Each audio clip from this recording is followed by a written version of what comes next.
tayo po ay mag-aral na ng salita ng Diyos. Amen? Handa na po ba kayo sa Word of God? Amen. So yung mga sa iyong katabi, handa ka na ba sa salita ng Diyos sa hapong ito? Amen.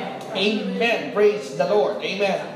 So turn your Bibles with me sa Ephesians chapter 2. At samahan niyo po ako ngayong hapon ito sa aklat ng Epeso or sulat po ni Pablo sa mga mananampalataya na nung kanya pong kapanahunan ay nasa lugar na kung tawagin ay Epeso. Amen? So, sa English, it's called the Ephesians. Amen? The letter of the Apostle Paul to the Ephesian church. Amen? So, buksan po natin sa Ephesians chapter 2. And today, my idea and my subject for today is about the amazing works. Amen? There's a title at ito po ay may pamagat na kung tawagin ay Amazing Works. At bago po natin basahin yung verse na atin po pag-uusapan at pag-aaralan, is this subject has something to do in connection sa ating pong tinatahak na landas sa church na ito because for the past few weeks we have been dealing and studying about the subject of grace. Amen? At alam po natin lahat that grace concept of salvation has nothing to do o wala po isang connection sa atin pong mga effort or gawa. Amen? So I'm not shying away from that truth. I still firmly believe that our salvation is not based by works. Amen? Napakaliwanag po sa salita ng Diyos. Sabi ng ni Paul, we are not saved by works, but we are saved by grace through faith. Amen?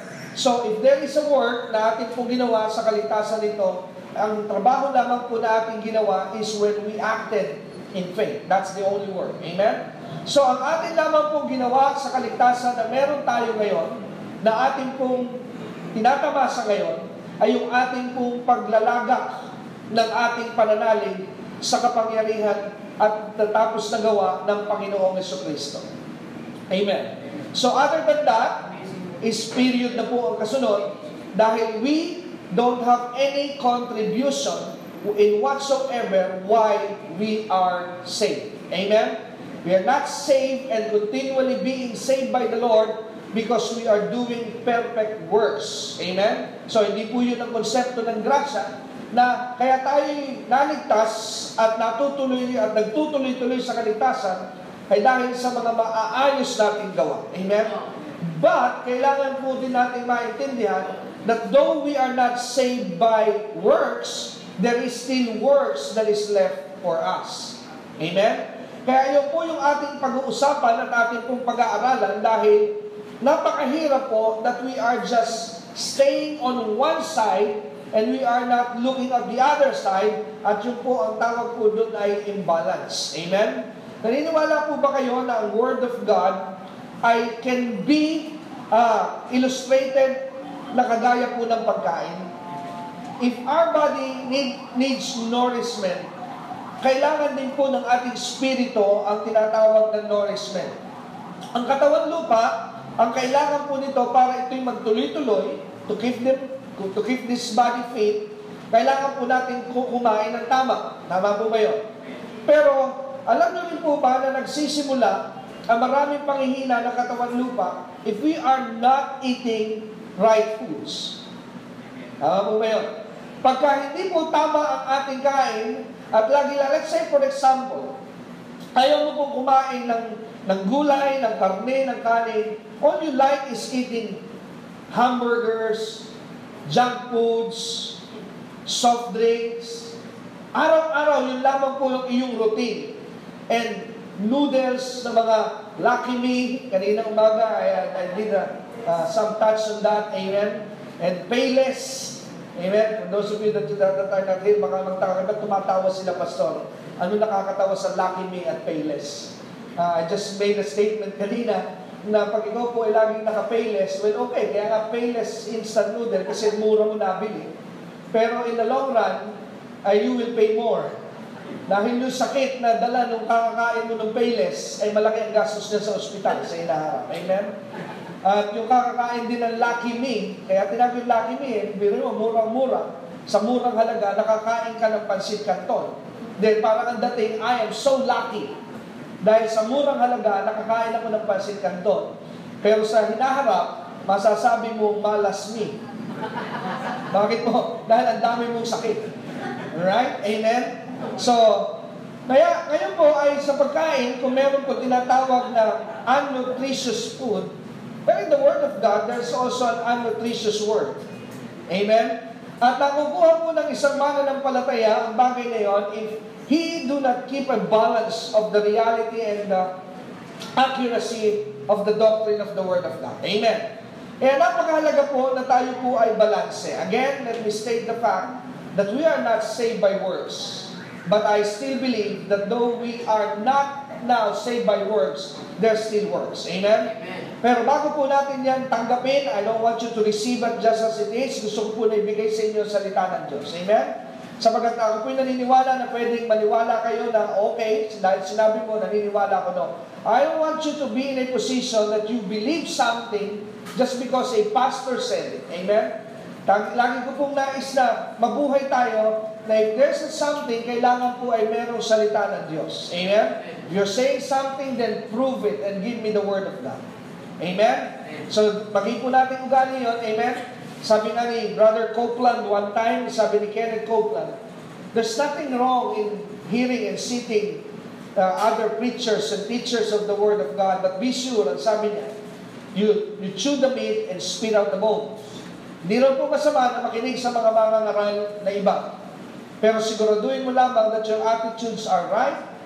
Amen? Na ang iyong attitude ay tama, na pag ikaw po ay kumain, ang kinakain mo lamang ay karne, pero ang buto at tinig, hindi mo kinakain. Amen?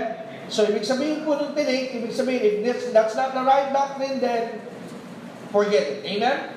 Kaya ngayon po tanghaling ito, buksan po natin ang ating mga Biblia sa Ephesians chapter 2. Now, let's go to Ephesians chapter 2 and let's start the message for today dito po sa tekstong ito. So, sa unang bahagi, akin po munang ibibigay sa inyo ilang mga scriptures na meron pong supporting words na nagpapatunay that in the Bible, works are still approved. Amen? So first, puntahan po natin ang Ephesians chapter 2 verse 8. Samahan niyo po ako sa Ephesians 2 verse 8 at ating pong babasahin yung verse 8 and 9. Amen? So nandun po kayo sa Ephesians 2. Okay, kung tayo po nasa Ephesians 2, let's start reading. Ang sabi po ng verse 8, for by grace you have been saved through faith. And that not of yourselves, it is the gift of God, and not of works, lest anyone should boast. So tayo po'y manalangin. Ama naming Diyos, nagpapasalamat po kami ngayon sa hapong ito dahil muli, binigyan mo kami ng opportunity na makarinig muli ng iyong mga salita. Gamitin mo lamang po akong daluyan, gamitin mo lamang po akong instrumento, upang ang iyong mga salita ay aming maunawaan. Tulungan mo po ang bawat isa na makasabay, Panginoon, sa mga kapahayagan na nais mong ideposito sa aming lahat, sa aming mga puso. Banal na Espiritu, again, we acknowledge that you are the greatest teacher of the church. Gamit mo lamang po ako, instrumento mo lamang po ako, upang ang iyong salita ay malaya namin mapakinggan at maunawaan. Salamat po sa pagkakataon na binigay mo sa bawat isa na kami makarinig ng iyong salita at makaunawa. Tatas po namin sa iyo ang lahat ng ito at kami naniniwala na narinig mo kami, Ama, sa pangalan ni Jesus, ang lahat po na may hining ay nagsabi ng Amen. Amen. So Ephesians 2 verse 8, pansinin po natin that this is the foundation of our salvation, that our salvation is always dependent because of the grace of God. Amen? So ang ating pong kaligtasan ay bunga at epekto po ng grasya. Well, grace is there, but we have done something para po tayo ay makinabang. Dahil sabi ni Pablo sa verse 8, for by grace you have been saved. Amen? So, paano raw po tayo naligtas? It is the grace of God that leads us to salvation. Pero hindi po tayo naligtas lamang because of grace, but we did something to grace. Meron po tayong ginawa sa grasya, kaya po tayo ay naligtas, right? At ano po ang ating ginawa sa grasya so that that grace would have an effect in our life? Ang sabi, through faith. So faith is an act. Amen? So ang pananalig po ay action. Amen? So it's works. Amen? Ang pananalig po ay isang gawa at ito po ay isang action. So we access grace that brought us salvation because we work something in our lives and that is our faith. Tama po ba yun? Kaya ang sabi ng Biblia, we have been saved by grace through faith. Amen.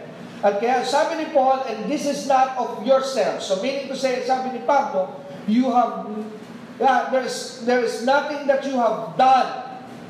Amen? Wala ka pong bahagi dito sa kaligtasan ito. Wala ka pong ginawa na sakripisyo para makamtan mo ito. All you did is just believe. Amen? Kaya sabi po dito, verse 9, it is not of works lest anyone should boast.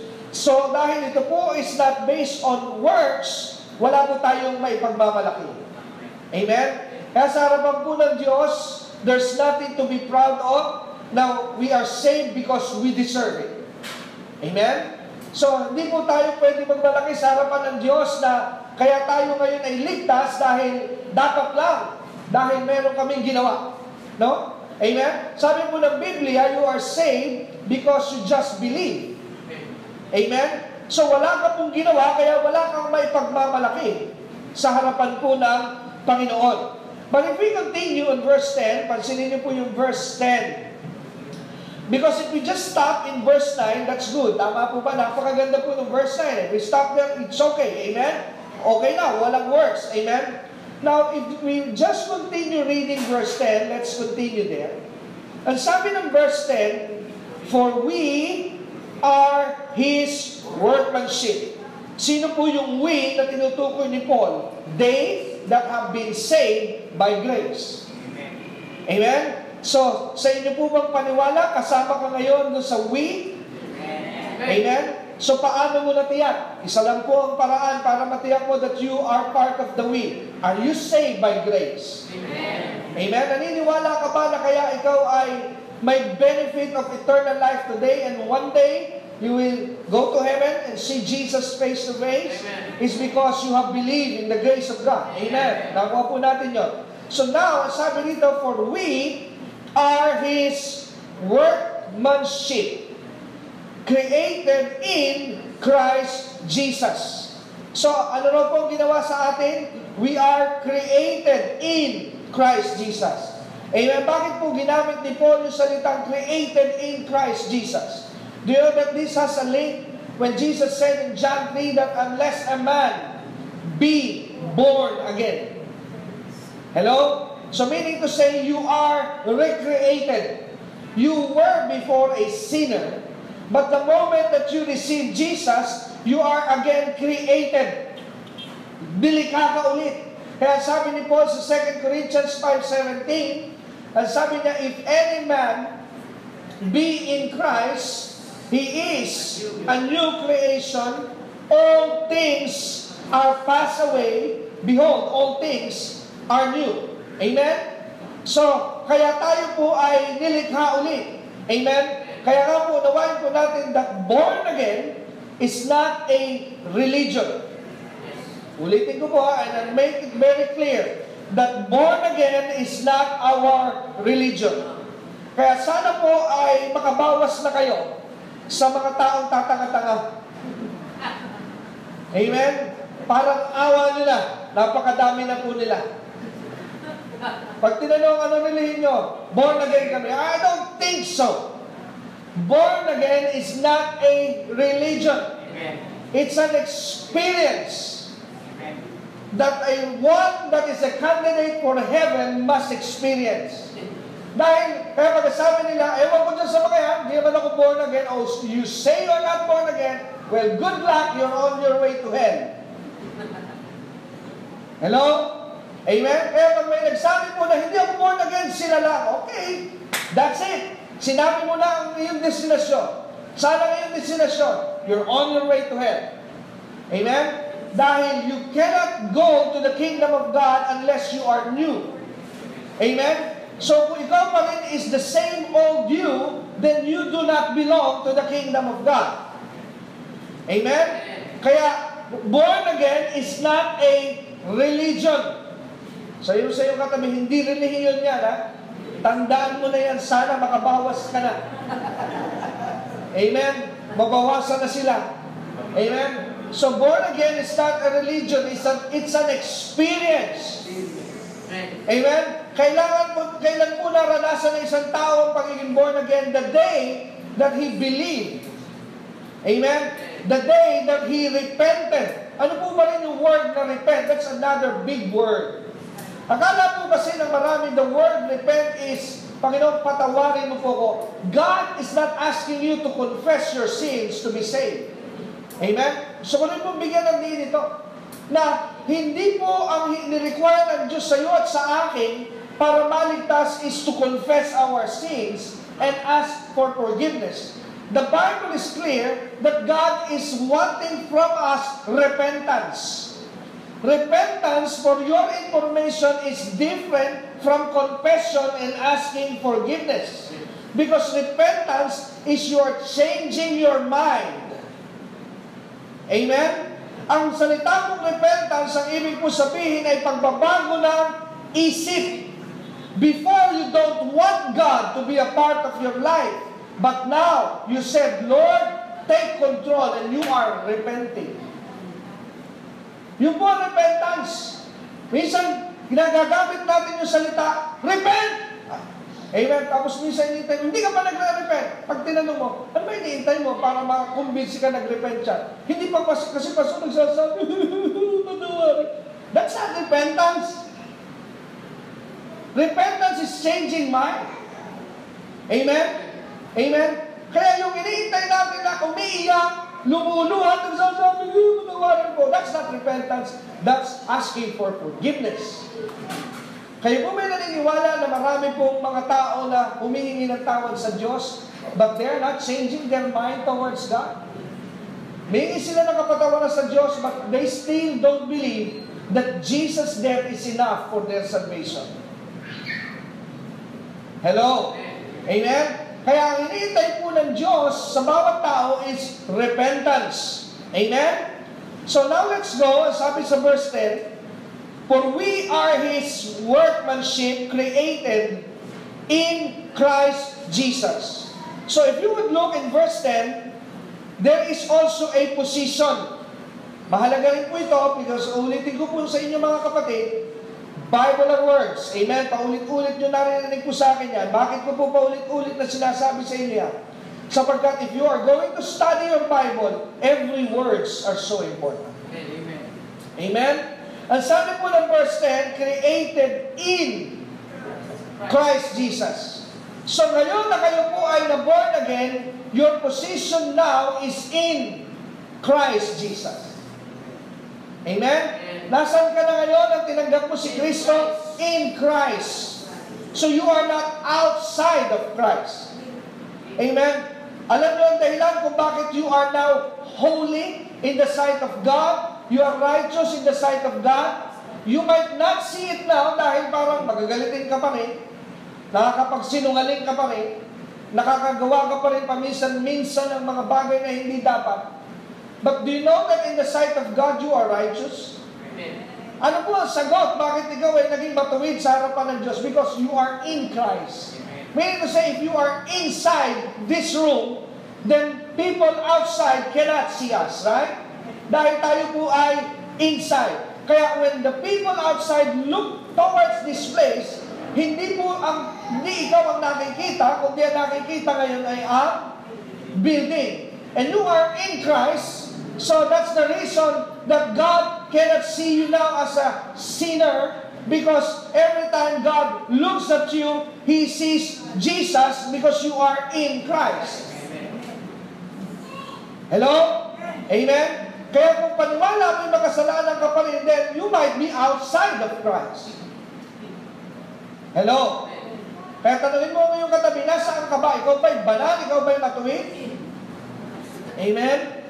If you know that you are in Christ, then you can answer that question with a quick yes. Pero pag isang mananampalataya tinanong mo, ikaw ba'y matuwid? At na-stop. Sinisikap ko nga po. Amen? Sinisikap ko po. Pinipilit ko pong maging mabuti at matuwid. So you you did not still get the revelation. You are righteous because of Christ. Amen. Amen? Amen. So let's continue. So sabi ng verse 10, for we are His workmanship created in Christ Jesus. So, the next words will shock you. Why did God, through Jesus, created you? What is the purpose? What is the purpose? Ano po ang dahilan bakit ka na-born again? Ano po ang dahilan kung bakit ka naging Christian?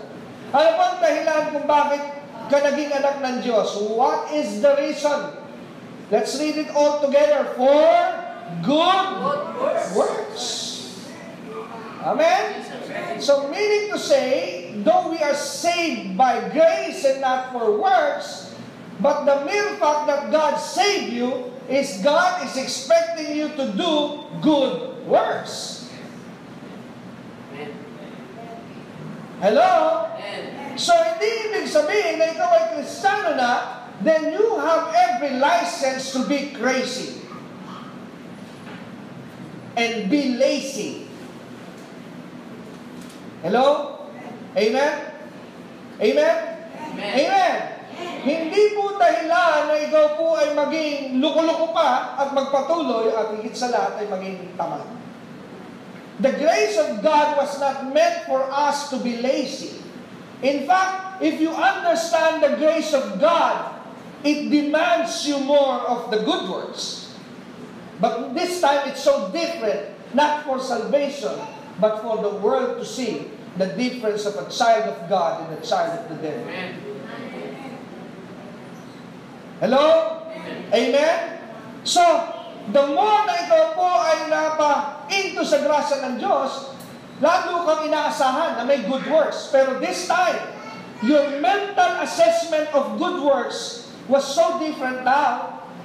Dahil you're doing good works, not for salvation, but for the world to see the light in your life.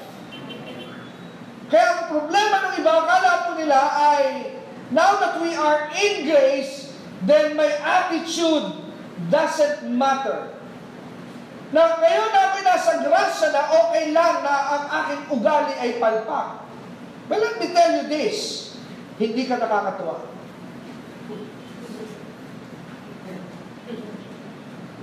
Let me say that in love.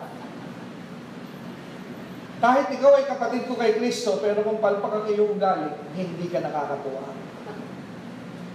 Let me tell again, it to you in love, nakakaasar ka, kapatid. But you're still safe. Kaya lamang nakakainis ka. Sabi mo nga yan sa iyong katabi.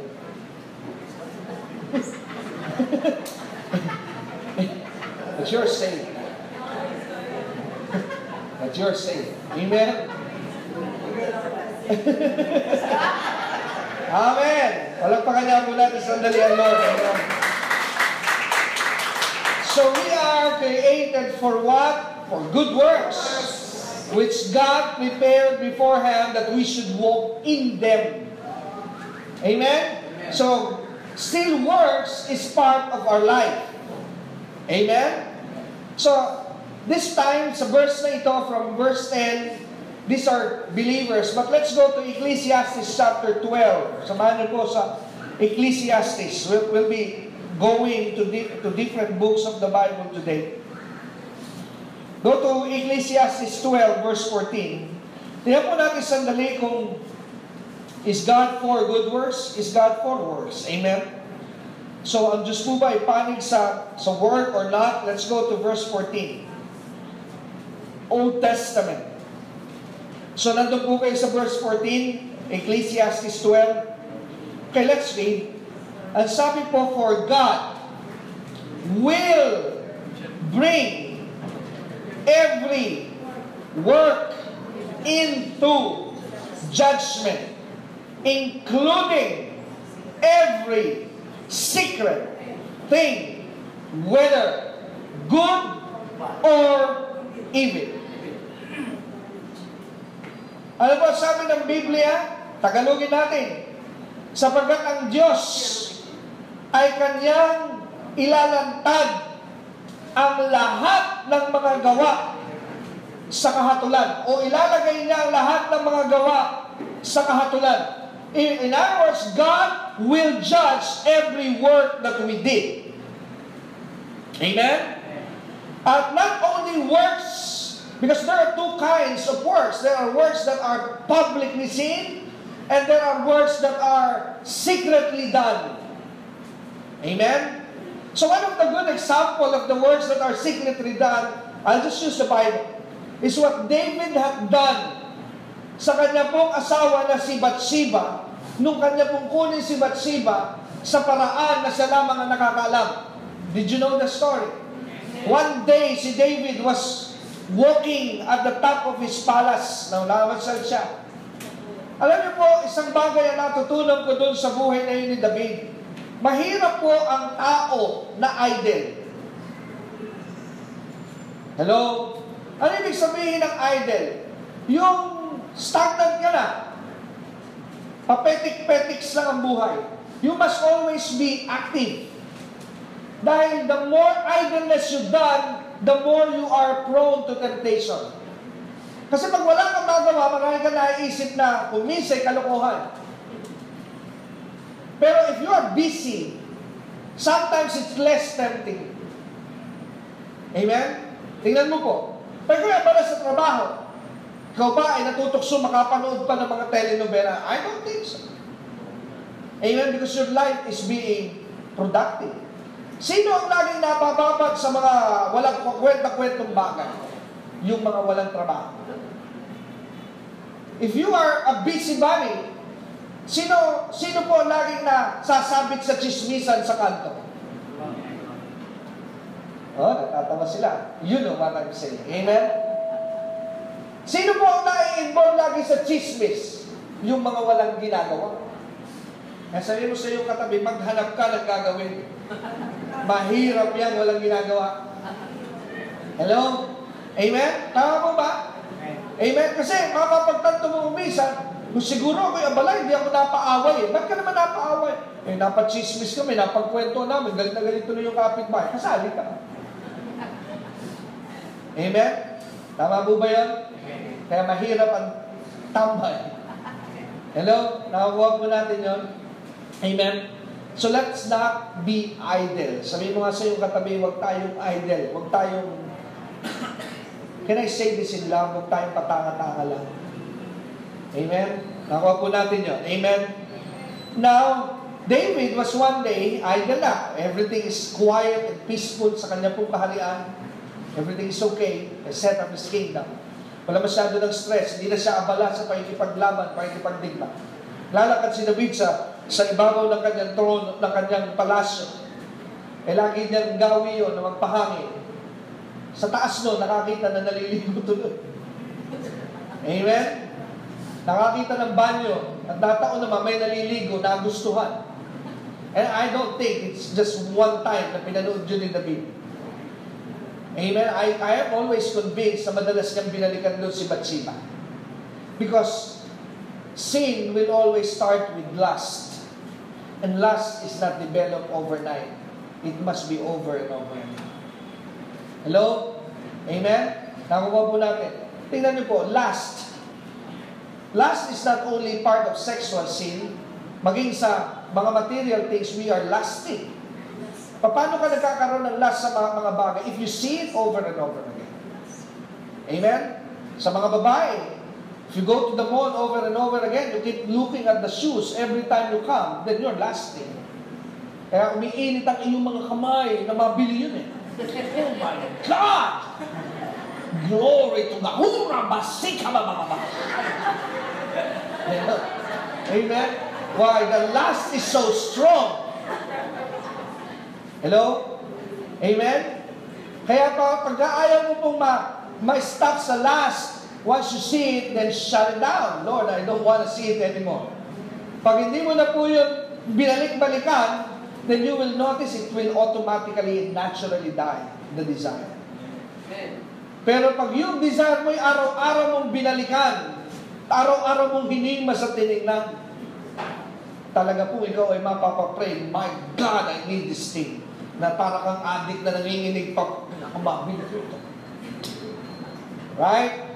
That's why I came to a conclusion that lust doesn't operate overnight. Hello? Hindi po ako naniniwala na isang beses lamang nakita ni David si Bathsheba. He came there over and over again. Hello? Amen? Now, wala pong nakaalam noon ng kanyang ginagawa. Kung naniniwala na nung si David ay namboboso, hindi siya nag-imbita. Huy, mamo. That's a secret thing. Amen? So, para po maging legal yung kanyang ginawa na yon, ang kanya pong ginawa, pinapatay niya yung asawa ni Bathsheba. But nobody knows that. Dahil yung asawa ni Bathsheba ay isang sundalo ni David. Nang malaman niyang may gera, inilagay niya sa unahan, na hindi dapat sa unahan dahil hindi siya trained para mailagay sa unahan. Eh, siyempre, hindi siya sanay sa unahan, maaga po siyang namatay. At malaya na si David na pakasalan si Bathsheba dahil he will not be guilty in the sight of men of adultery. Amen? Pero that's a secret. Pero, sikreto ba yun sa Diyos? No. Kaya nga kung meron pong nakatuklas ng CCTV has been there for so many centuries and generations. Lagi mo lamang pong unawain, God is watching you. Amen. Hello? Amen? Nawain mo lamang po yun na lahat ng iyong ginagawa, there's a God that sees everything that you do.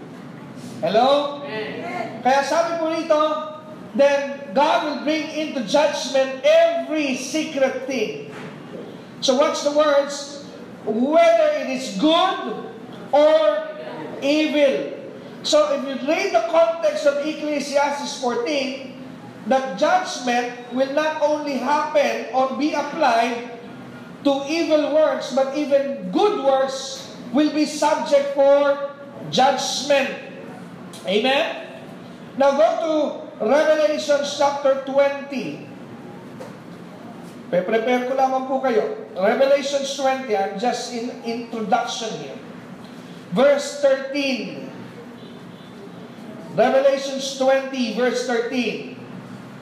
Now let's read verse 13 now. Ang sabi, the sea gave up the dead who were in it, and death and Hades, Hades means hell, delivered up the dead who were in them, and they were judged, each one according to his works. Amen? So dito po sa verse 13, this is what I want you to know. That verse 13 talks about sinners.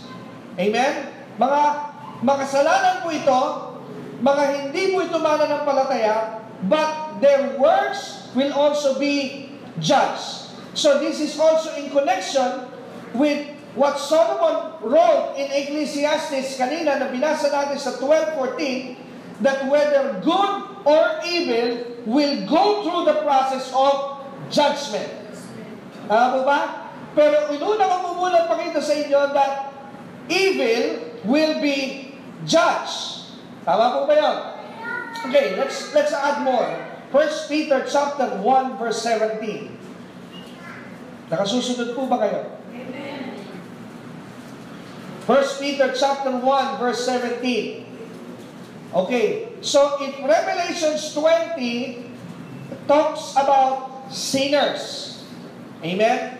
So what about 1 Peter chapter 1 verse 17? Let's go there. Let's read. Ano sabi sa verse 17? And if you call on the Father. Pansinin niyo po yun. Ang sabi lang ni Peter, if you call on the Father.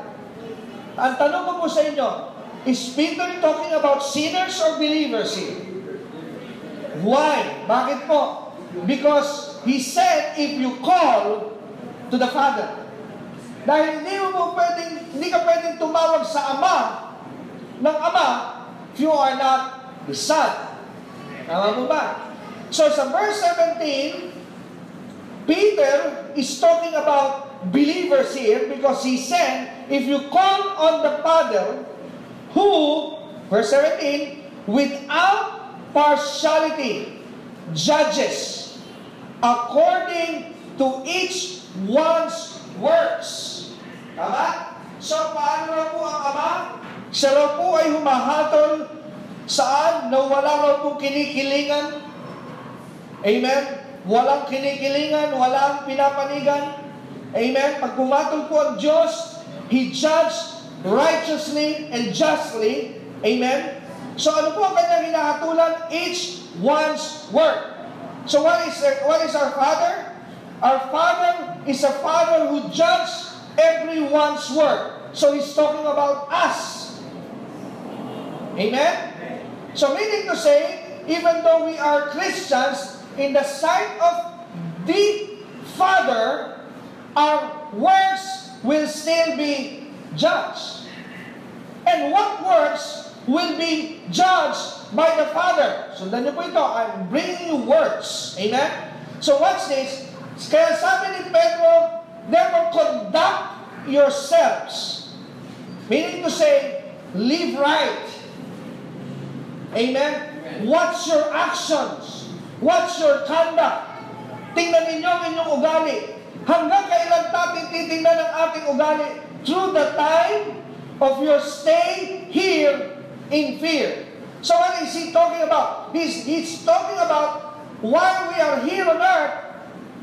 Amen? Dahil yung ating mong buhay, yun ang mailalagay saan? Sa kahatulan sa harapan ng Diyos on how we live our life while we are here on earth. Susundan niyo po ako? So meaning to say, yung ating ginagawa ngayon as a believer, everything that we do still matters. Hello? Amen? Matthew 16. Go to Matthew 16. Go to Matthew 16. Matthew 16 verse 27. Now, if you're there, let's read. For the Son of Man will come in the glory of His Father with His angels. And then He will reward each according to his works. Who do you think is in picture here in verse 27? Is it believers or unbelievers? Sino po sa tingin ninyo ang tinutukoy dito na i-reward ang bawat isa according to his works? By Jesus, right? Sino po i-reward dito? You're correct if you say believers. You know what verse 27 is? This is, if you are here this morning, this is connected to the rapture. Right? Amen? Dahil sabi po, the Son of Man will come. Di ba kanina, discuss ko po sa inyo, the Son, the Lord Himself. Amen? He will come. Amen? And what will He do? He will meet us. So, ito ngayon yung puzzle, ito ngayon yung picture. When we meet Jesus during that time of the rapture, may kasama pala itong awarding ceremony. Amen. And He said, every one of us will be rewarded. Wow, that makes me excited. So meaning to say, pagdating ko pala sa rapture, diretso tayo sa recognition. Have you ever noticed na halos lahat ng ginagawa natin sa lupa ay may koneksyon sa langit? Amen. We have a government. Heaven as a government. We have a graduation. Heaven as a graduation. Pero bago po ang graduation, may recognition. Those of you that are teachers know what I'm talking about. Everybody will finish. Let's say this is the class of 2015. Lahat ito yung gagraduate. Pero siyempre, merong nag-excel. And you have to honor their works. Now, are you seeing it? So, tingnan po natin.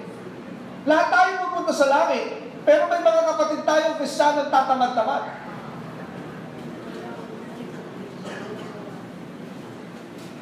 Hello?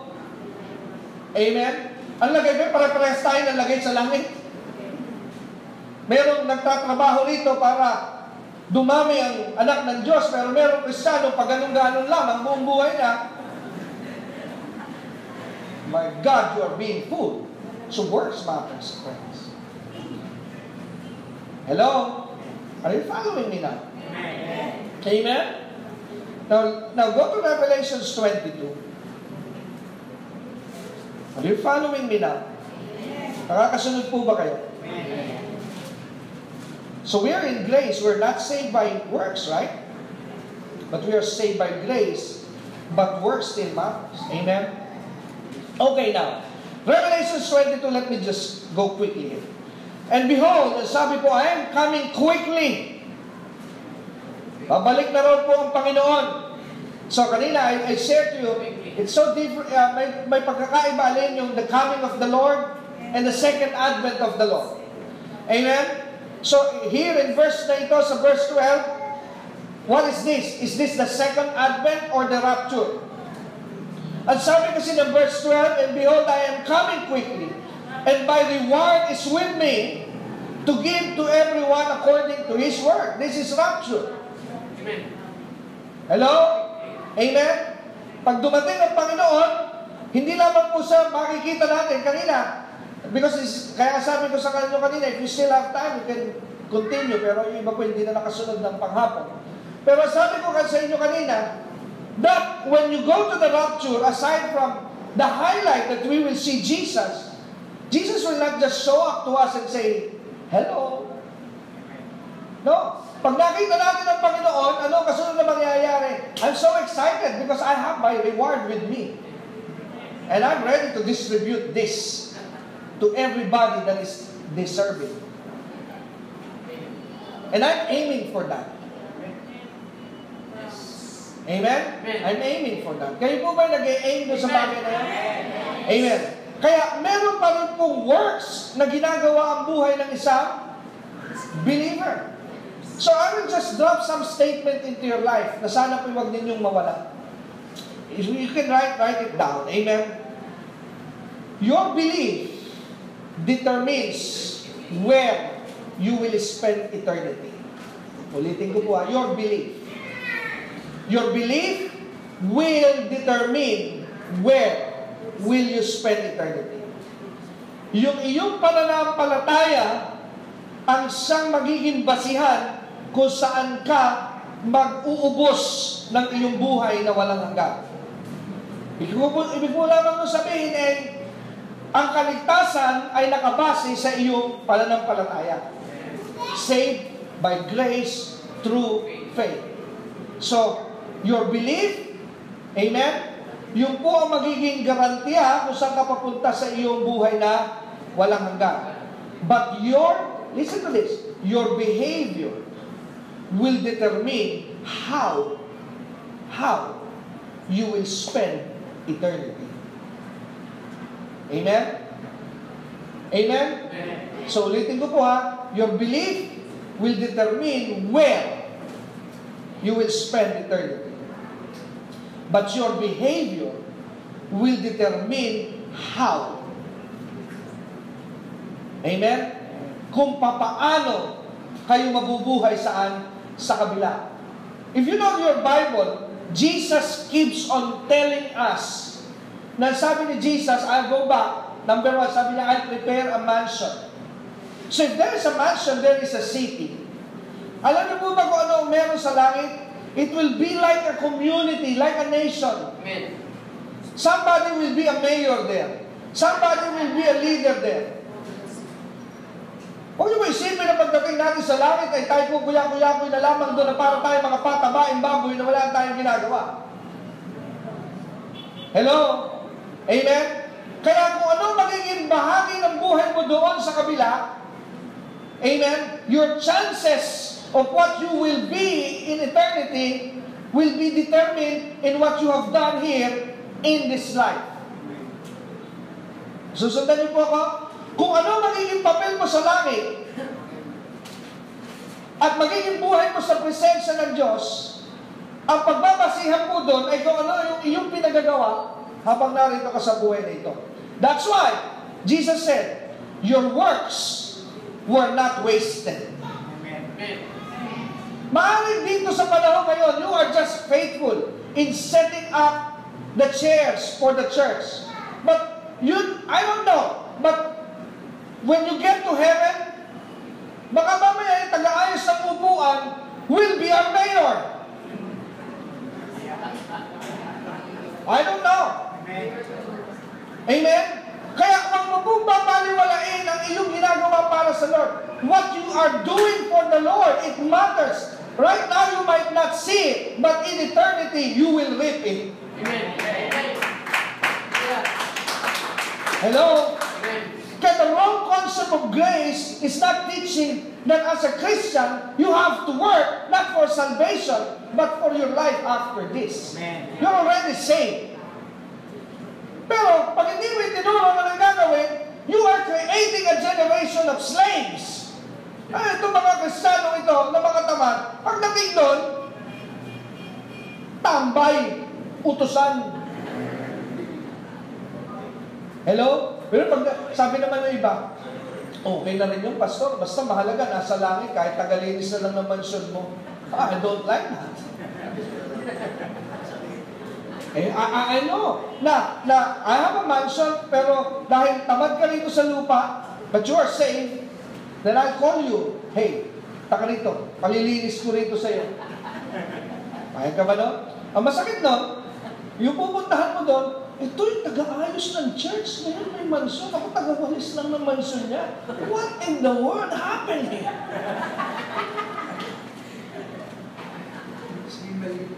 Hello? Amen? Kaya sabihin mo sa iyong katabi, panahon na para magising ka. Hello? Amen. Amen? Ulitin ko ha, your belief will determine where you will spend eternity. But your behavior will determine what you will be in eternity. Amen? Amen. Naiintindihan niyo po ba ako? Amen. Amen. So, works matters. Pakikita ko po sa inyo ng talagang totoo na meron pong epekto ang ating works. Do you know that in the Bible there are two types of judgment that we as humans will be facing? May dalawa pong kahatulan, and believers are not exempted for judgment. I'll give you the first one. Go to 2 Corinthians chapter 5. 2 Corinthians chapter 5. 2 Corinthians chapter 5, verse 10. Ito po yung unang judgment. Example sa Biblia. Now let's read from the writings of the Apostle Paul. Sahin po natin, verse 10, 2 Corinthians 5. Andun na po kayo? Sino kausap rito ni Pablo sa Corinto? Kristiyano, hindi mananampalataya. Kristiyano, right? The unbelievers were not here. It's Christian. Ano sabi ni Paul? For we, kasama ba siya? Hindi. Kasama siya. Right? Kasama siya. Sabi niya, we. At ang sabi pang, ang strong word pa dyan is the word must. That's very strong. Amen? That's very strong. Amen? The word must. Ibig sabihin, nobody in us will be exempted on this day. Amen? Sabi niya, we, he included himself, must all appear before the judgment seat of Christ. So, kasama ba si Paul? Hindi. Kasama. Eh bakit hindi ka makakasama? Hello? Tama po ba? Now, what will happen in this? Before the judgment seat of Christ, that each one, pertaining to believer, each one, bawat isa sa atin, dito ko po lalo naintindihan. Because before I was in a wrong setting. That I am automatically carried by my father. Pero lately ko lamang naintindihan, no. When I face this time, amen, I will face Jesus on my own. Kaya, sinasabi ko rin ito ngayon sa mga bata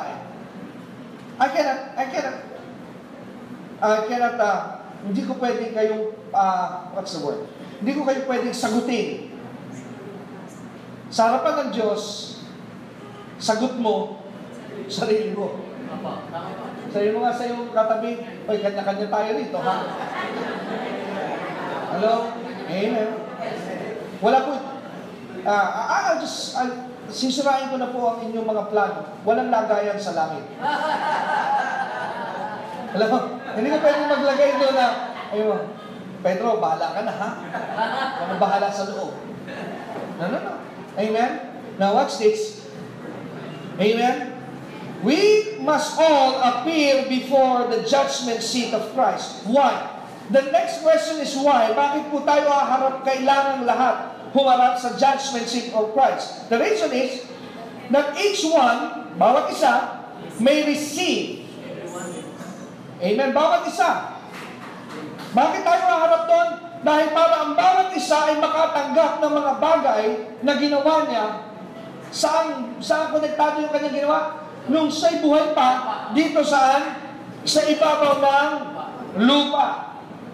According to what He has done. What's this? Christian. Whether good or bad. So meaning to say, we're not really saved by works. Because even the bad things are there. Hello? Amen? So, automatically, maliwanag pa po sa sikat ng araw na kahit po ikaw Kristiyano, nakakagawa ka ng masama. Amen? But the bad news is, the good that you have done, and the bad that you have done, meron pong reward. Amen? Amen? This is plain Bible. Amen? At sabi, whether good or bad, according to what He has done, whether good or bad. Now, baka kasi ang malito kayo na isipin ninyo, kala mo, Pastor, we are already forgiven. No, this has nothing to do with forgiveness. You are already forgiven in your sins. But these are the things, your conduct, your attitude. Amen? Kaya sabi ko po sa inyo, I'm always using the illustration sa relasyon ng mag-ama. Nakagawa man ng masama ang aking anak, doesn't change the fact na yung po'y anak ko pa rin. Amen? Pero, ang sabi dito, whether good or bad, amen? So ano na po mangyayari? Ano ihaharap po doon? Yung ating mga ginawa, mabuti man at masama. Kailan po hatulan yon? Kailan po yon? Judgment seat of Christ. Amen? So, that's the first judgment. And who are the people that will be facing the judgment seat of Christ? Believers. The sinners are not there. Sino lamang po naroon? Mga mananampalataya. Ano po doon ang bibigyan ng judgment ng Diyos? Yung mga ginawa ng mga Kristiyano sa kanilang buhay, amen, nung sila'y nasa ibabaw pa ng lupa, na maging mabuti at masama. Amen? I heard some story para lang maging maliwanag ito. Meron isang nagkwento na isang kabataan na isang araw, in-enroll siya ng kanyang ama sa isang camp. Ang mahal ng camp, it's a summer camp. Binayaran lahat, all expense paid sa ibang bansa. So nung siya sumama sa camp, kabataan siya, pero included na siya. Pero dahil medyo siya pilyo, may mga sports doon. Ang ginawa niya, medyo binababoy niya. Nilalandi-landi lamang niya yung mga laro doon. Hindi niya sineryoso. Amen? Hindi niya sineryoso. Parang, sa kanya, parang biru-biruan lang ang lahat. Kaya so, for the rest of the camp, na siya po'y naroon, lokohan lang ang lahat para sa kanya. Then, come the last day. Dumating na po yung huling araw. At noong huling araw nila doon sa lugar na kanilang pinag-i-stayan, nagtaka siya. Dahil doon sa stage, napakaraming medalya at tropeyo. At tinanong niya yung kanyang kasama, at sabi niya, what is that for? Lahat ng ginawa natin dito, may award. Sabi niya, parang nakita ko, ikaw lang ang hindi bibigyan ng award. Hiyang-hiya siya sa kanyang sarili. Sabi niya, if I just knew na lahat pala ng gagawin ko rito may award, I should have been serious with this company.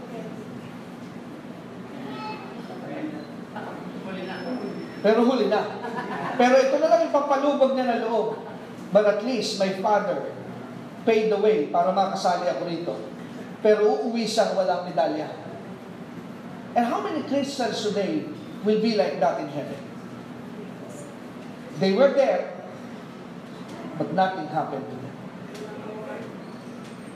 Sayo mo nga sa iyong katabi, gusto mo ba yun? Alam niyo, nung araw, proud na proud po ako na tatawag ako sa stage. Pero ang award ko lamang po ay loyalty award. Pero sa akin po, big deal na yun. At least, hindi ako kagaya ng iba na kahit isang kapirasong medalyang tanso, walang natanggap. It always feels good to have a reward, right? Amen? Nakukuha mo rin yung idea? Amen? So now, let's continue. Saan na po tayo? Are we in 2 Corinthians? Tama po ba? 2 Corinthians. Let's move to Romans chapter 14. Romans 14 now. Let's move to Romans 14, and if you're in the Romans 14, let's go to verse 10. But why do you judge your brother? Verse 10. Or why do you show contempt for your brother? Again, these are believers. Bakit mo daw hahatulan husga ng iyong kapatid? Ano sabi ni Paul? For we, Christians ulit ang kausap, no? Ano sabi niya? We shall all stand, but this is Romans. Kanina ay Corinthians.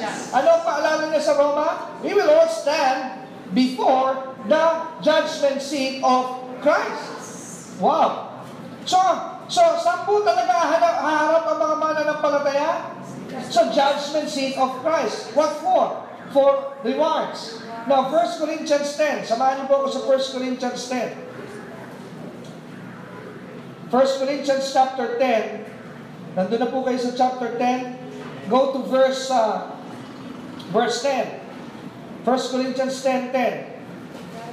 1 Corinthians, not chapter 10. 1 Corinthians 3. 1 Corinthians 3, verse 10. 1 Corinthians 3, verse 10. Go there. Ano sabi sa verse 10? Basahin po natin ito. According to the grace of God, which was given to me, as a wise master builder, I have laid the foundation, and another builds on it. But look at the words. But let each one take heed how he builds on it. So, sabi ni Pablo, siya raw yung master builder. Siya po, ibig sabihin, Paul was like, I'm the one who preached to you the gospel. Ako yung nagturo sa inyo ng ebanghelyo.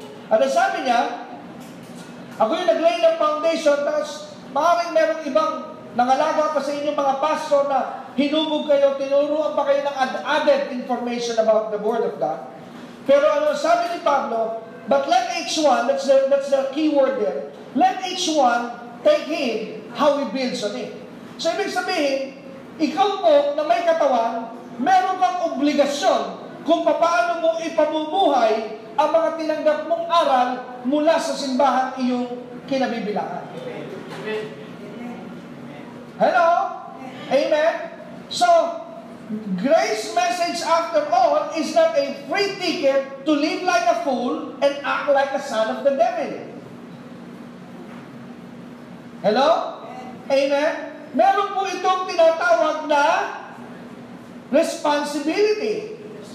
Pero babalik ulit, your belief determines your eternity, but your behavior will determine how your life would be in eternity. Amen? So hindi pa rin po kung maalis that our works now, it's so different now, that we are not working for salvation. Now, we are working for reward. Amen? Kaya, don't think na kaya ka nagiging mabuting Kristiyano dahil para ligtas ako, para hindi mawala ka rin. No, that's wrong. But you are making your life as a good Christian because you know there is a reward after this. Hello? Amen? Maliwanag po ba itong message of God? I'm not bringing you back to works. Works for your salvation. I'm just aligning you Dahil baka magkasisiyan tayo, ang problema, baka magkatabi-tabi tayo. Pastor, bakit puro tagapalagpag tayo rito? Hindi mo naman sinabi may ganito pala rito, ba't may mga inaawag ka? Aba, hindi ko rin alam. Ang akala ko, not by works ito eh. Bakit dito binabanggit na? Oh, Eddie, dahil napakarami mong sinera ng gospel, ang dami naligtas, halika, ikaw ang mag-manage sa isang barangay. Dominic, dahil nasa bahay ka lamang, ikaw ay sumama kay Eddie at pagwalis mo siya. So, bakit ganon? Ba, hindi ko rin alam. Kala ko not by works eh. That's what heaven will be. Amen? So, anong ginagawa ko po sa inyo? Dinadala ko na kayo sa langit ngayon eh. Para hindi tayo magkasisiyan doon na pag nagkatabi-tabi. Bakit gano'n? Tagapalakpak lang tayo, tapos may nag-aawar-awar. Amen? Tapos, bakit mo gano'n? Pinagwawalis lang ako sa bahay ni ganito. Ano ba ginawa mo ng buhay ka? Pero sabi mo walang works eh. Sabi mo walang works. Hindi ako nag-works. O dito mag-works ka. Hello? Dahil wala ka naman palang works dito eh. Doon ka mag-works ngayon. Saan mo gusto mag-works? Dito o doon?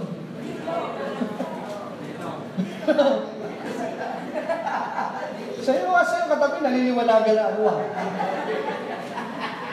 Amen? Kaya akala mo iba, pagka ini-involve mo sila sa mga ministry, parang inuuto ko rito ng pastor, utos lang ako. No. I'm giving you an opportunity para magkaroon ka ng credit sa langit. No, I'm giving you an opportunity. If I assign you to do something, it's not because I'm taking advantage of you. It's because I want you to have a medal in heaven. Kaya huwag mong iisipin na pag inassign ka ng pastor na, iniisahan lang ako nito eh. No. In the end, maiintindihan mo kung bakit buti na lang inassign ako. Hindi lang ako tagapalakpak. I have done my part. Hello? Amen? Have you learned something here? Amen? Kaya sabi sa verse 11, amen? This is Bible. Amen? Now verse 11, for no other foundation can anyone lay than that which is laid, which is Jesus Christ. Verse 12, watch this. Now if anyone builds on this foundation with gold, silver, precious stones, amen? Gold, silver, precious stones, wood, hay, straw. Gusto ko pansinin ninyo yung tatlong binanggit eh. Wood, hay, straw. Ano yung common po doon sa tatlo? Lahat siya nasusunog. Amen?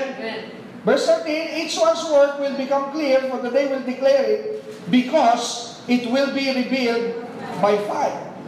And the fire will test each one's work, if what sort it is. Amen? If anyone's work which he has built on it endures, he will receive a reward. Ibig sabihin, kung yung iyong ginawa ay makakapasa doon sa criteria na nilagay ng Diyos, gagantimpalaan ka ng Diyos. Pero kung yung iyong ginawa sa lupa ay hindi ka tanggap-tanggap, sunog yun. Hello? Amen. At ang sabi sa verse 15, ito, sabi na, nunahan tayo, he will suffer loss, but he himself will be saved. Is that clear? Sabi mo, that's powerful. Amen? Kung hindi ka man gumawa ng tama nung ikaw ay Kristiyano, amen, kaya wala kang reward, amen, pero the good news is, ligtas ka pa rin. Amen? Amen? Maliwanag po ba ito? Pero merong mga mananampalataya na ganito naman ang isipan. Okay lang, I don't care about sa reward, basta mahalaga say, you're not a Christian.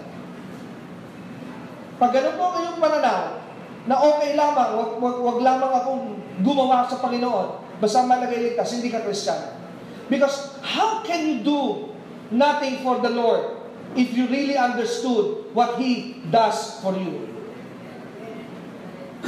Paano hindi ka maglilingkod sa Diyos kung alam mo kung ano ang ginawa niya sa iyo? Alam mo bakit po nakapagpapatuloy kami?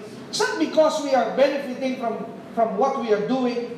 Bagamat yung po ay sideline na lamang po yung benepisyo pagka kami nangangaral ng salita ng Diyos. But the reason why we are doing the ministry is not because of the benefits materially, but because in my mind, napakabuti po ng Diyos para hindi ko siya paglingkuran. Ito na lamang ang pwede kong itapat sa Kanya pong ginawa, kabutihan sa akin. Kaya kung sasabihin mo, wala na lang akong pakialam, basta mahalaga yung ligtas, huwag lang akong kumilos at gumawa, you're not saved. Why? Because you do not know what God has done for you. Amen? There is a problem with your mind. There's a problem with your heart. So, kaya ano po yung seat na yon? I'll just fit the last 15 minutes. So, ano po yung seat na kakaharapin ng believers? Judgment seat. So, there's the next judgment, Revelation 12. Let's go there quickly. Now, this is the next judgment that you can find in the Bible. Revelation chapter 20, verse 11. Verse 11 to 13. Ang sabi po sa verse 11, let's go there. And then I saw a great white throne. Amen? So ano yung kanina? Judgment seat. Ito naman po ay white throne. Ano po mangyayari sa white throne? And in Him who sat on fire, from those space the earth and the heaven fled away. There was found no place for them. And I saw the dead, sabi ni John, great and small, standing before God. Books were opened. May binuksan daw po na libro. Another book was opened, which is called the Book of Life. And the dead were judged according to their works. So these are sinners now. Dahil, ang sabi po dito, binuksan, and they were judged according to their works by the things which were written in the books. Verse 13, pagkatapos kong mahatulan sila base doon sa kanilang mga ginawa na nakasulat saan? Doon sa aklat na yon, sabi ng verse 13, the sea now gave up the dead who were in it, and death and Hades delivered up the dead who were in them, and they were judged, each one, verse 13, according to his works. So look at this. The same thing din po yung application. I'm just trying to fit in. Amen? I'm running out of time. So I'll just do this quickly. Di po ba sa ating believers, we will still be facing judgment? Amen? Kailan mangyayari yung yung tinatawag na judgment seat of Christ? It will happen during the rapture days. Amen? Magkakaroon muna ng awarding ceremony. Amen? So, meaning to say, because God is a righteous judge, hindi niya kinalilimutan ang lahat ng ating ginawa. So, ibig sabihin, pagdating natin sa langit, hindi tayo pantay-pantay ng kalalabasan. Right? Because He is judge. Di ba, napaka-unfair naman na yung isang buong buhay na Kristiyano, tamad. Yung mansyon niya, kasi laki nun yung napakasipag. Then God is not just. Tama? Are you following me? Amen? Yung isang mananampalataya na ayaw umattend ng Bible study, ayaw umattend ng prayer meeting, ha? Sabi mo sa iyong katabi ko, ba yung pinag-uusapan niya? Hello? Amen? Ayaw sumama sa paghayo. Ayaw mag-ikapo. Ha? Ayaw sumuporta sa mga ministry. Pagdating sa langit, pagdatingin mo, parehas ng palataya ng labas dito sabi ko naman sa iyo, ako papetik-petik sa iyo, mamatay-matay ka, nasa ibabaw ng lupa. Then God is not just. Amen? Hindi matuwid ang Diyos. How come that I'm receiving the same reward? I work my hell out. Amen? Yung gabi, ginagawa ko umaga. Kung minsan halos mapatay pa ako sa pangaral ng salita ng Diyos. And here is a Christian doing nothing, receiving the same thing that I receive. God, you're not just. Hello? Amen? And God will never do that. Because He will never compromise His nature as a just God. Now, yung justice po ng Diyos is also in place kahit po sa sinner. Amen? Yan po yung pinag-aaralan natin according to their works. Ibig sabihin, hindi po yung krimen, let's say Hitler. How many people did Hitler kill? Hundreds or millions pa pinatay niya. Amen? Eh meron doon na hindi naman mamamatay tao Amen? Nasa impyerno, hindi tayo sa same masama. I always believe, I maintain my belief, that not all people in hell are bad. They were there because they did not receive Jesus. Amen? Eh, meron doon na napakabuting tao, pilantropo, ang daming tinulungan. Pero nung dinala sa kanya yung gospel, dahil sa Buddhist, I don't need no Jesus. But, my God, His works is good. Amen. Amen? Pero dahil ayaw niya kay Jesus, there's no payment for his sin. Tama? Napunta siya sa impyerno. Sa upuan ito, nandito si Hitler, millions were dead through this man. And there is a man sitting here na wala siyang pinatay, marami pa nga siyang tinulungan. All he did is he never believed in Jesus, pero parehas sila na ending. Alam ka naman, yung torture na mangyayari kay Hitler ay parehas din ang init ng sa tao ito. So iba-iba rin ang dadanasin ng tao sa impyerno. It will be dependent on how high the crime that you commit. Kaya ganun din sa bilibid. May medium, may minimum, may security. That's the concept of hell, the prison. Alam nga naman kasama ng isang nagnakaw ng sigarilyo ang isang killer, parehong nasa maximum. Hello? But they were both in jail. Amen? Pero sino ang mga nasa maximum? The drug lords. Amen? Amen? Nasaan yung mga nagnakaw lang ng cellphone, ng snatch? Eh, nandiyan na sa mga maliliit na kulungan. Amen? Kasi wala akong nabalitaan na nag-snatch ng iPhone, maximum ang kinalabasan. O di kaya, nagnakaw lamang ng cellphone, ang ending, silya elektrika. Hello? Are you learning something today, church? Amen? So kahit po sa impyerno, there is a degree of punishment that they will experience dependent on their works. Ang kabaliktaran lang nito sa atin ay meron tayong reward dependent on our works. So we are working not for salvation.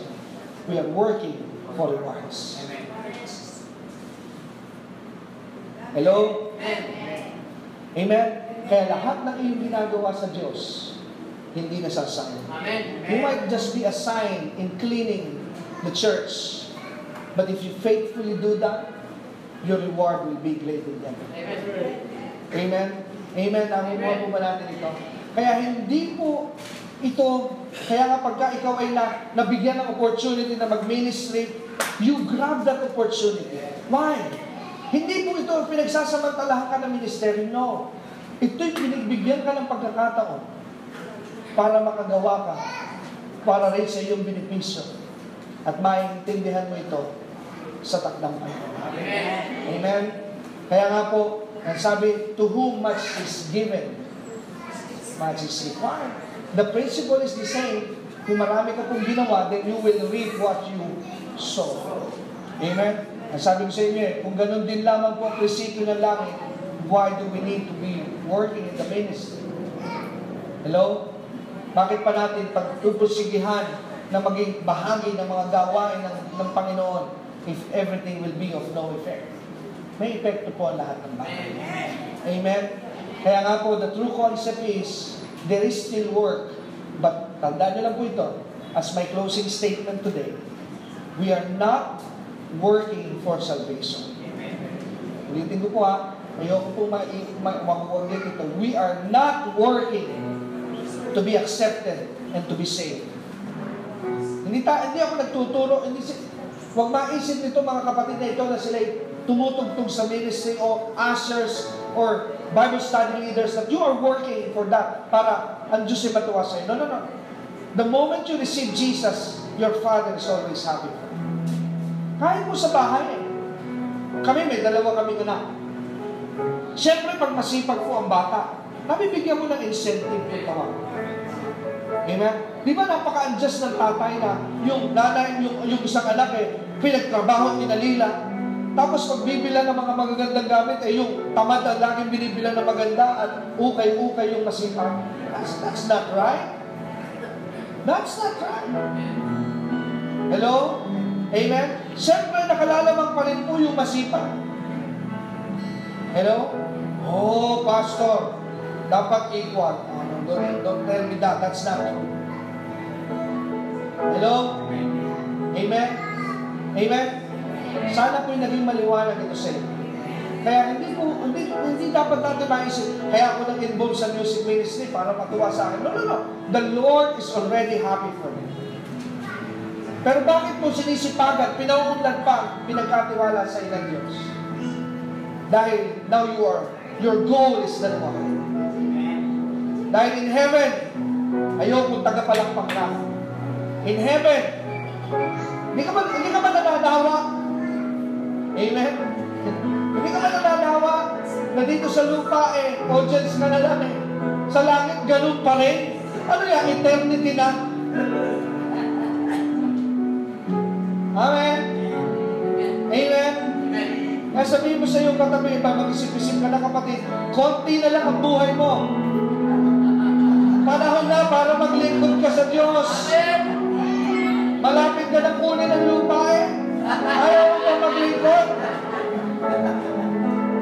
Ayaw mo tayo. Hello? Amen! Hello? Pinapulot po na tayo ngayon sa salita ng Diyos. Amen? Amen? So our works matters. Amen? Hindi po nasasayang yan. Amen? Kaya ngayon hapon po ito, we will sow our seed. Amen? Again, our works matter. This is work. We're sowing our tithes, we're sowing our offering. When God is leading you, nahamon ka ng Diyos, you can also sow a seed sa ating pong radio ministry, saving souls. Kanina may nag-text sa akin at sabi, pinoward na ito kay Jenny. Sabi, nagpapapray siya kasi may sakit daw po yung kanyang pamilya. Kaya pag nakaka-receive ka ng mga ganitong nakikinig sa radyo, kaya po, hindi lamang po ako ang may benefit nito. Those that partner with this ministry, you are also a partner pag sila po ay nakakarinig ng mabuting balita. Amen? Nagiging ka rin pong bahagi ng kaligtasan ng pag-asa dahil naging gamit ka para pumayatid ng Ebanghelyo. Amen? Kaya nga po mga kapatid, panahon na, sabihin mo sa inyong katabi ulit, paalala na kapatid, umiiksida ang panahon mo. Kailan ka ba magpapasya? Amen? Kaya ulit, pinag-aanyaya ko po, meron po tayong mga cell groups, at doon po nadidevelop pa yung pwede mag-ministry. Pwede kasi itong mga cell group, maging sila outreach, mag-feeding sila, magkaroon sila ng mga proyekto. We will all do this for the kingdom of God. Amen? We will all do this because this is for His glory. At ito pong lahat ng ito ay dahil kayo rin na makikinabang pag ginawa mo natin. Amen? So let's pray, Panginoon. Maraming salamat po sa hapon ito na kami po'y dinalhan mo ng iyong salita. Salamat po dahil hindi pa nahuli na hindi namin marinig that our works matter, Panginoon. Though we are saved not by works, pero still, we are working not for salvation, but we are working for reward. Kaya pagpalain mo po ang iyong mga anak na nakapakinig ng iyong salita. Dalangin ko po na ito'y maging eye-opener, maging wake-up call sa aming lahat. Nagawin namin ang buong husay ang paglilingkod sa iyo. Na namin tinitingnan na yung araw na makakaharap ka namin, O Diyos. You will be giving us, Lord. You will be giving us, Lord, the reward that is intended for us. Maraming salamat po, Ama. Napakabuti mo, O Diyos. Napakabuti mo, aming Ama. Dahil hindi mo po hinayaan na mahuli ang lahat bago po hindi pa namin maunawaan ang bagay na ito. Napakabuti mo, Diyos. Salamat po, Ama, sa pangalan ni Jesus. Amen. So, itaas po natin ang aming mga kalooban. Let me pray for your tithes and offering. Pagpalain mo po ang mga kapatid na ito na maghahatid ng kanilang mga contribution, kanilang mga offering sa church at maging sa ating ministry sa radio. Lord, I pray that you bless them. And also, I pray that you continue to prosper them in all their ways, Panginoon. Pagpalain mo po sila at patuloy na maranasan nila, O Diyos, ang buhay na hindi nagkukulang, Panginoon, at hindi kinakapos. Maraming salamat po, Ama, sa pangalan ng iyong anak na si Jesus. Amen. Amen. Praise the Lord. So, bigay po muna tayo, then I'll give you the final benediction after we do the tithes and offering.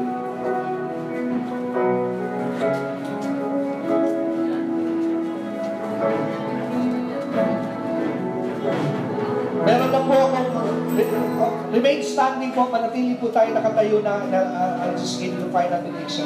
Meron lang po ako hindi naihabol kasi kinulang lang ako ng oras. It's also part of the rewarding system. Pero the Holy Spirit just spoke to my heart. You should tell them this. Just to encourage. Sabi sa Matthew 6 verse 4, if you can flash it on the screen para makita po na lahat. You don't need to open your Bible. Mamaya nyo na lang po tingnan. Pero tingnan natin sa Matthew 6:4. Ang sabi ng Matthew chapter 6 verse 4, that your charitable deed may be in secret. And your Father who sees in secret, Matthew 6:4, who sees in secret, I like the word here, will Himself rewards open. So meaning to say, sabi po doon, the Father Himself. So pagdating po natin sa langit, the picture is like this. Jesus is bringing the medal. Di po ba sa graduation, pag tinatawag, may tagahawak ng medal, pero kung sino man yung panauhin na kung senador, presidente, mayor, siya po ang kumakamay. You know what? Jesus will give you the medal, and the God, the Father, will shake hands on you and hand you the reward. Amen?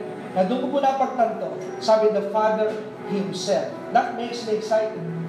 Dahil pag tinawag ako ng Diyos sa araw na yan, I will see the Father face to face. I will see the Father face to face. Amen?